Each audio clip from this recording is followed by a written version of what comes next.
ഗുരുവായൂരപ്പ നാരായണ അഖില ഗുരു ഭഗവൻ നമസ്തേ.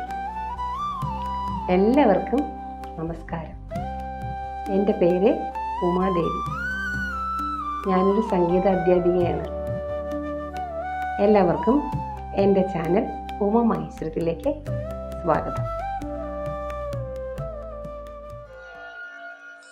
പാടിത സുരാരിപോ പാകി മുകുന്ദ, പാടിത സുരാരിപോ പാകി മുകുന്ദ, പാടിത സുരാരിപോ പാകി മുകുന്ദ, പാടിത സുരാരിപോ പാകി മുകുന്ദ, പാവന ചരിത പരമൃദുഗംഗ, പാടിത സുരാരിപോ പാകി മുകുന്ദ, പാവന ചരിത പരമൃദുഗംഗ, നാട്യരസോൽക്കട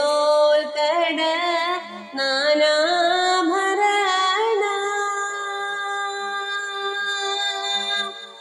നാട്യരസോൽക്കട നാനാഭരണ,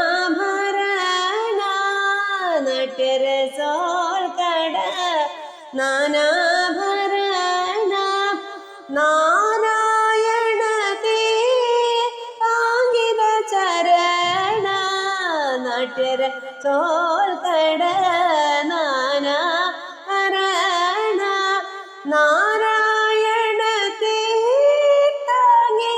ചരണ, ഗോവർദ്ധന ഗിരിധാര ഗോവിന്ദ ഗോകുല പാല പരമാനന്ദ, ഗോവർദ്ധന ഗിരിധാര ഗോവിന്ദ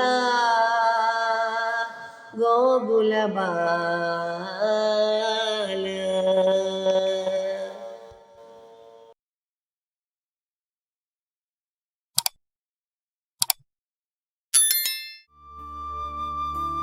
ഇന്ന് ഹരിനാമ കീർത്തനത്തിലെ 5-ാമത്തെ ശ്ലോകത്തിൻ്റെ അർത്ഥമായിട്ടാണ് ഞാൻ വന്നിരിക്കുന്നത്.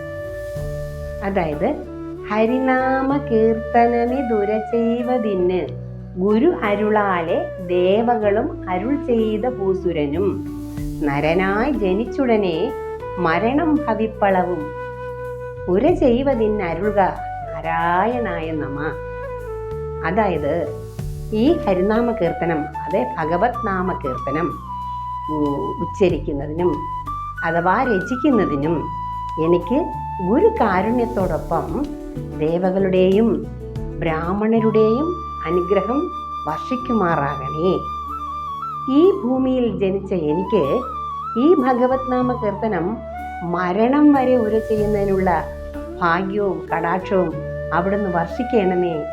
ഹരിനാരായണ അങ്ങേക്ക് നമസ്കാരം. ഇതാണ് ഈ 4 വരികളുടെ അർത്ഥം. ഇവിടെ നരനായി ജനിച്ചു എന്ന് പറയുമ്പോൾ അതിന് വളരെയധികം പ്രാധാന്യമുണ്ട്. കാരണം ഈ ഭൂമിയിൽ മനുഷ്യജന്മം കിട്ടുക എന്ന് പറയുന്നത് അത്ര ചെറിയ കാര്യമൊന്നുമല്ല. മനുഷ്യനായി ജന്മം കിട്ടുന്നത് മഹത്തരമായ ഒരു കാര്യമാണ്. കാരണം ഈ ഭൂമിയിൽ മറ്റെല്ലാ ജീവജാലങ്ങളെക്കാളും ബുദ്ധിയും ബോധവും സത്യവും വിവേചിച്ചറിയാനുള്ള കഴിവ് മനുഷ്യന് മാത്രമേ ഉള്ളൂ. ആ ഒരു കഴിവ് തന്നെയാണ് മനുഷ്യൻ്റെ ഏറ്റവും വലിയ ഗുണം. ആ മനുഷ്യൻ തിരിച്ചറിയേണ്ടത് താൻ ആരാണ്, തൻ്റെ ദൗത്യം എന്താണ്, തന്നിൽ എന്തൊക്കെ ഉണ്ട് എന്ന് മനസ്സിലാക്കാൻ നമ്മൾ ഓരോരുത്തരും ശ്രമിക്കണം. അതായത്, നമുക്ക് ആചാര്യന് ഇതൊരു യജ്ഞം പോലെയാണ് ഇത് നടത്തുന്നത്. നമുക്ക് ഹരിനാമ കീർത്തനം മറ്റുള്ളവർക്ക് വേണ്ടി രചിക്കുന്നത്. കാരണം അതൊരു യജ്ഞമാണ്. അതുപോലെ നമ്മൾ എന്തെങ്കിലും നമ്മളുടെ കാര്യങ്ങളെക്കുറിച്ച് ചിന്തിക്കുന്നതിന് വേണ്ടി നമ്മൾ പ്രവർത്തിക്കുമ്പോൾ നമുക്ക് ആദ്യം ഉണ്ടാകേണ്ടത് ഈശ്വരകാരുണ്യം, പിന്നെ നമ്മുടെ ഗുരുക്കന്മാരുടെ, പിന്നെ മാതാപിതാക്കളുടെ, ഇവരുടെയൊക്കെ അനുഗ്രഹം നമുക്കുണ്ടാവണം.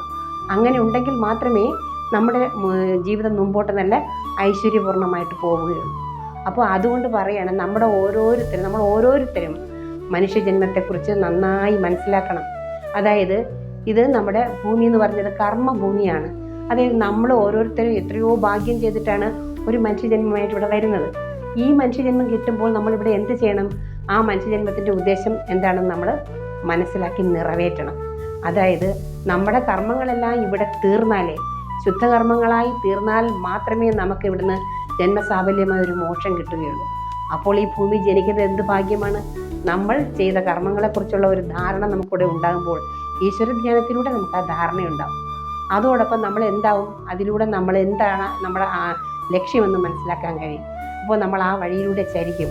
അപ്പോൾ നമുക്ക് നമ്മളെക്കുറിച്ചൊരു ധാരണ, നമ്മളിൽ എന്തൊക്കെ കഴിവ്, എല്ലാ മനുഷ്യർക്കും ഈശ്വരന് ഓരോരോ കഴിവുകൾ കൊടുത്തിട്ടുണ്ട്. അത് നമ്മൾ കണ്ടെത്തണം, പാഴാക്കാൻ പാടില്ല. ഓരോ സ്ഥലങ്ങളിൽ പോലും നമ്മൾ ആവശ്യമില്ലാതെ സംസാരിച്ച് മറ്റുള്ളവരുടെ കാര്യങ്ങൾ അന്വേഷിച്ച് നടക്കുന്ന ആ സമയത്ത് നമ്മൾ ഇതിലേക്ക് വരികയാണെങ്കിൽ നമ്മളിൽ എന്തെങ്കിലും കഴിവുണ്ടെങ്കിൽ അത് കണ്ടുപിടിക്കാനും ആ കഴിവിനെ വളർത്താനും അത് മറ്റുള്ളവർക്ക് ഉപയോഗപ്പെടുത്താനും വേണ്ടി നമ്മൾ ശ്രമിക്കും. അത് സത്യമാണ്. നമ്മുടെ ജോലിയില്ലാതെ അവിടെയും കൂടെ ഇരുന്നതിന് ശേഷം നല്ല കാര്യത്തിന് വേണ്ടി ഇറങ്ങുമ്പോൾ നമ്മൾ അതിനു വേണ്ടി പ്രവർത്തിക്കാൻ തുടങ്ങുമ്പോൾ നമുക്ക് സമയം കിട്ടില്ല. പൊതുവേ പറയുന്നുണ്ട് കവിമാർ, വെള്ളത്തിലെ കുമിള പോലെയാണ് മനുഷ്യൻ്റെ ജീവിതമെന്ന്. നമുക്ക് തോന്നും ഒരുപാട് സമയമുണ്ടെന്ന്. അവസാന നിമിഷം കൊണ്ടുവന്നിട്ട് ഈശ്വര നമുക്കൊന്നും ചെയ്യാൻ കഴിഞ്ഞില്ലല്ലോ എന്ന് ദുഃഖിക്കാൻ ഇടവരരുത് ഓരോ മനുഷ്യജന്മവും. കാരണം പൂന്താനം നമ്പൂതിരി നമ്മുടെ ഇതിൽ ജ്ഞാനപ്പാനയിൽ പറയുന്നു, എന്താണ്, നമുക്ക് സമയം കിട്ടാതെ പോയല്ലോ, യോഗ്യത വരുത്തുവാൻ പറ്റത്തക്കൊരു ഭാഗ്യം പോരാതെ പോയല്ലോ എന്ന് നമ്പൂതിരി നമ്മളെ അറിയിക്കുന്നുണ്ട്, ഭഗവാന്റെ അടുത്ത് പറയുന്നത്. അതുപോലെ നമ്മൾ ഓരോരുത്തർക്കും ഉള്ളതാണ് ആ പറയുന്നത്. നമ്മുടെ സമയങ്ങൾ കളയാതെ നമ്മൾ എന്താവണം, നമ്മുടെ കാര്യങ്ങളിലേക്ക് ഇറങ്ങുക, നമ്മുടെ കഴിവുകൾ കണ്ടെത്തുക, നമ്മൾ മറ്റുള്ളവർക്ക് ഉപകാരപ്പെടുത്തുക. ഇതാണ് നമ്മുടെ കർമ്മ ലക്ഷ്യം. നമുക്ക് മാത്രമേ സത്യം തിരിച്ചറിയാനുള്ള കഴിവുള്ളൂ. പക്ഷെ ഇന്നാരും ആ സത്യം ആരും അംഗീകരിക്കുന്നില്ല. അപ്പോൾ നമ്മളെപ്പോലുള്ളവർ, അതേ മനുഷ്യ ഈശ്വരനെ അറിയുന്നവർക്ക് ഒരിക്കലും സത്യം ലംഘിച്ച് ജീവിക്കാൻ കഴിയില്ല. അങ്ങനെ ആവണം. അതാണ് മനുഷ്യജന്മം. ഇവിടെ നിന്ന് നമ്മൾ പോയിട്ട് തിരിച്ച് ഇനി അടുത്ത കർമ്മം പേറി വരേണ്ട ആവശ്യം ഉണ്ടാകാതിരിക്കാൻ നമ്മളിവിടെ ശുദ്ധ കർമ്മങ്ങൾ ചെയ്ത് നിഷ്കാമമായി അത് ഭഗവാനെ സമർപ്പിച്ചിട്ട് നമ്മൾ ഓരോ കർമ്മങ്ങൾ ചെയ്യുക, മറ്റുള്ളവരെ സഹായിക്കുക. ഉദാഹരണത്തിന് നമുക്ക് വേണ്ടപ്പെട്ട ഒരാൾ നമ്മളോട് വന്ന് കാര്യങ്ങൾ സംസാരിച്ചിട്ട് ചിലപ്പോൾ പറയും, അയ്യോ എനിക്കിപ്പോൾ വല്ലാത്തൊരു ബുദ്ധിമുട്ടായ ഒരവസ്ഥയാണ്, എനിക്ക് ആത്മഹത്യയുടെ വക്കിൽ ഞാൻ വന്ന് നിൽക്കുകയാണെന്ന് പറയും. അപ്പോൾ നമ്മളത് ശ്രദ്ധിക്കണം, കൂടുതൽ ശ്രദ്ധിക്കണം. കാരണം ഒരു മനുഷ്യനാണ്, എന്തെങ്കിലുമൊക്കെ പ്രശ്നങ്ങളുണ്ടാവും. നമ്മളെപ്പോലുള്ളവർ എന്താവണം, അവരെ കുറച്ച് പറഞ്ഞ് എന്തെങ്കിലുമൊക്കെ മനസ്സിലാക്കിയിട്ട് അവരെ ആ ഒരു സമയം ഒഴിവാക്കി വിടാമെങ്കിൽ, അല്ലെങ്കിൽ നമുക്ക് ചേർത്ത് നിർത്താമെങ്കിൽ ഒരു ജീവിതം രക്ഷപ്പെടും. അപ്പം നമ്മളെക്കൊണ്ട് ഒരു ജീവിതം രക്ഷപ്പെടുത്താൻ കഴിഞ്ഞാൽ ഈ ഭാരതഖണ്ഡത്തിൽ നമ്മൾ ധന്യരായി, നമ്മുടെ ജന്മം സഫലമായി. അതുകൊണ്ട് നമ്മുടെ ജന്മം വൃഥാ കളയാതെ നമ്മുടെ ജന്മത്തിന് നല്ല കാര്യങ്ങൾക്കായി ഇവിടെ ഭൂമി അല്ലെങ്കിൽ ഈ ഭാരതഖണ്ഡം ഒരുങ്ങി നിൽപ്പുണ്ട്. അത് അറിയുക, അന്വേഷിക്കുക, അതിലേക്ക് തിരിയുക. അതാണ് ഒരു മനുഷ്യൻ്റെ യഥാർത്ഥ ധർമ്മവും ലക്ഷ്യവും ജീവിത സാഫല്യവും. ഈ ജീവിത സാഫല്യത്തിന് വേണ്ടി നമുക്ക് എല്ലാവർക്കും ഒരുമിച്ച് ഗുരുവായൂരപ്പനോട് പ്രാർത്ഥിക്കാം. ഹരേ കൃഷ്ണ, സർവം കൃഷ്ണാർപ്പണമസ്തു. ജയ് ശ്രീ രാധേ രാധേ ശ്യാം. അടുത്ത ശ്ലോകവുമായി ഞാൻ അടുത്ത ആഴ്ച വരുന്നതാണ്. നന്ദി, നമസ്കാരം.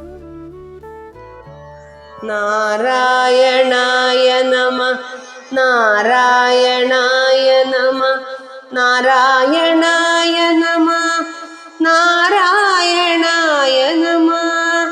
നാരായണ സകല സന്താപനാശന ജഗന്നാഥ വിഷ്ണു ഹരി നാരായണായ നമഃ. ഹരിനാമ കീർത്തനം ഇതുര ചെയ്വതിന്നു ഗുരു അരുളാല ദേവഗണു അരുൾ ചെയ്ത ഭൂസുരൻ. നരനായി ജനിച്ചുടനെ മരണോ ഭവിപ്പളവോ ഉര ചെയ്വതിന്നരുൾക നാരായണായ നമഃ. നാരായണായ നമഃ, നാരായണായ നമഃ, നാരായണായ നമഃ, നാരായണ.